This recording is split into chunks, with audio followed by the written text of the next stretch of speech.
What is the Stonetown Triathlon? I'm sure many of you know who are from the St. Mary's area that in 2024, St. Mary's hosted the Ontario Summer Games for the sport of triathlon. Those games were for youth who were ages 14 and 15. What we're looking at doing in 2025 is expanding that race to include both competitive draft legal racing events and also non-draft legal racing events. The one will be for 14 through 19, and the non-draft legal will be a little bit more recreational, a little bit more fun for ages 8 through 15. So the first question you may have is, what is a triathlon? A triathlon includes what I like to consider the three sports that every single kid and youth should know: how to walk, how to bike, and how to swim. So, not necessarily in that order, but each race starts off with a swim, and then you go into what we call a transition to change from your swim to the bike. You go out on a bike through the roads of St. Mary's, come back in, and then you change from your bike wear, which many of you won't be anything other than taking your helmet off, to your run wear, and go out on the last leg of a race, which is a run. The distances will vary. Some of them are shorter than others, some of them are longer. You may have heard of the Ironman, which is the longest of all of the triathlon races. Which, to put that one into perspective, I live in Westmount, London myself, so I mentioned to my wife swimming to the 401, getting on a bike and biking to Toronto, which is roughly 180 kilometers, and then joining in on the Boston or on the Toronto Marathon. So you can see for most amateurs that at least takes 12 to 17 hours to complete. We're not asking your kids to do that long. So in this here, from ages 8 and up, we're going to range anywhere from about a 50-meter swim up to a 500-meter swim. So we have two primary goals or objectives for this race for all of the kids, for all of your kids, for all of the youth in the area and who are participating, is one, to have fun. We want them to come back next year. Two, we want to make sure that we hold and host the safest possible triathlon. So a couple things that we do in order to help with that. One, starting out with the swim, is we don't want anyone under the age of 11 to feel uncomfortable in the water. So if you're uncomfortable with the depth of the water, with the temperature of the water, with how clear it is, or in this case, not so clear, meaning it's dark to see to the bottom, if your child is under 11 years old and would like to wear a life jacket, by all means. There's going to be plenty of lifeguards there, both on deck and in the water, in kayaks and other floatables. So things are going to be very safe. So that's for the swim. As far as the bike goes, the nice thing about this race that we've set up, it's on a flat course. There's only a couple turns. There's what we call 180 at the other end of the course, to where you come back. And for most of the age groups, it's going to be a single loop. For the older age groups, we're going to involve 2 and 3 or 4 different loops, but you'll get used to that as you go along. So most of the swim is going to be obviously in the water. The younger kids are going to start in the water. That's the 8 and 9 years old, and they'll just swim literally from one side of the dock, along the dock to the other end, and get out of the water.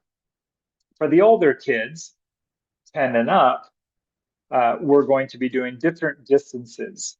The oldest kids, age 16 to 19, will actually be doing 2 loops of the swim. So they'll be swimming around the inflatables, getting out of the water, running across the dock, jumping back into the water, and doing another loop. That's going to be exciting, so I hope you can be there to watch. The 14, 15-year-olds are going to be doing one longer loop, for theirs, getting out of the water and heading up to transition. As far as the 12, 13 years old, that's going to be very similar. They'll be doing a single loop of the swim as well, getting out, heading up the grassy area to the transition on the other side of the road. We have numerous lifeguards around. We're going to have volunteers making sure people are getting out of the water safely. We're going to be having a start referee who's going to start the race so that everyone is in a fair area. As you can tell, there's a lot of volunteers and a lot of people that go into making sure that this ends up being a fun and safe race for everyone. Transitions. Let me talk about those for a moment. There's two transitions within the race. One, transitioning from your swim to your bike, and two, transitioning from your bike to your run. So the first one, we're going to be asking everyone to bring their brightest color swim cap, and obviously you'd like to wear goggles as well, and your swimsuit. You do need to wear a t-shirt on the run, so if you choose to swim without a shirt on, without something on your upper body, then you will need to put something on before you start your bike. You'll also need to take off your cap, take off your goggles, put on your shoes. Some people choose to wear socks within their shoes, but because of the distance of the race and sometimes the amount of time it takes to put socks on, most people, once they get up into the teenage years, decide not to wear them. So that's the very first one. You're going to be putting on your bike shoes and or running shoes, grabbing your helmet, and heading out onto the bike course. Once you're done your loop or loops, you'll be what we call dismounting or getting off your bike and coming back into the transition area where you will put your bike back on the rack, take your helmet off in that order. You do need to have your helmet on whenever you are touching your bike. And then you'll take your bike shoes off if you're wearing different shoes, put your run shoes on, and take off on the run. If you're using your running shoes to bike in, which most youth tend to do before they get up into the higher levels, you can simply rack your bike, take your helmet off, and head out on the run. There's going to be plenty of volunteers in transition to coach you through the transition, to make sure that your bike is put back in the right spot, to make sure everything's done smoothly so that you can enjoy the next event within your race. How is the race timed? For most races, like a running race, it's simply a gun and then you cross over a finish line. In this case here, we're going to be wearing what's called an ankle chip or an ankle strap. So when you go to register first thing in the morning, before your race, you will be given an ankle strap to put around your left ankle. What this does is, soon as the gun goes or whatever is sounding the start of your race, your heat, the timer will start.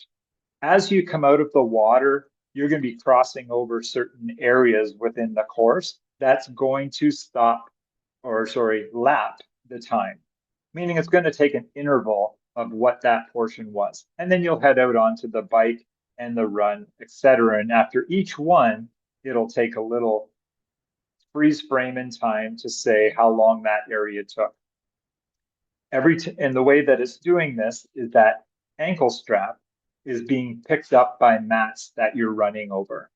And at the very end of the race, no different than other races, there's a mat that you'll cross there as well before or after you finish or cross the finish line.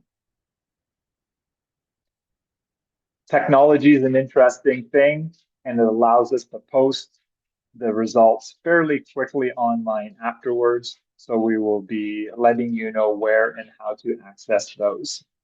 One of the questions that we get is how long are the races for each age group?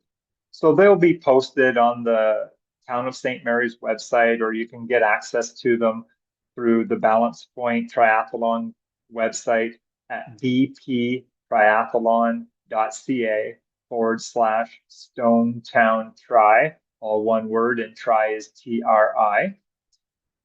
The distances, and I'll rhyme them off fairly quickly here so you can just get a feeling for them, is the 8, 9-year-olds will be swimming 50 meters, so across the quarry. They will be biking 4 kilometers, and they will be running 750 meters on the park path. The 10 and 11-year-olds keep the same bike distance of 4 kilometers, but they will be swimming 100 meters and they will be running twice as far, which is 1.25 kilometers.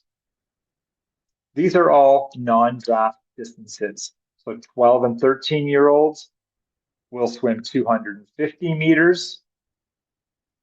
And this is also for the non-draft cup race for the 12 and 13-year-olds and the non-draft legal 14 and 15-year-olds. Everyone in these 3 categories will be doing the same distance.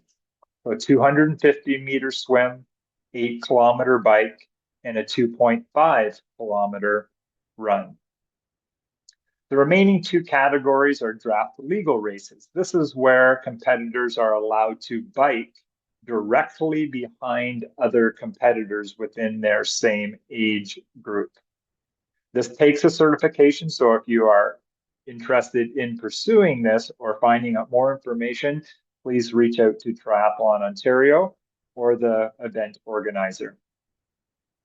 So the draft legal cup race for 14 and 15-year-olds, the swim is 400 meters, the bike is 12 kilometers or 3 laps of the course, and the run will be 3.75 kilometers, which will be 3 laps of the course. Our final category is our junior 16 to 19-year-old category, and they will be swimming 2 laps of the swim, so 500 total meters, biking 4 laps of the bike course, which equals 16 kilometers, and they will do 4 laps of the run, which is 5-kilometer run.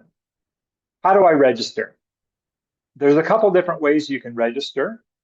One, on the St. Mary's website, through the tourism and recreational area, you can find a bunch of great information, and those links will be sent out and publicized in different areas. And you can link directly to the registration page.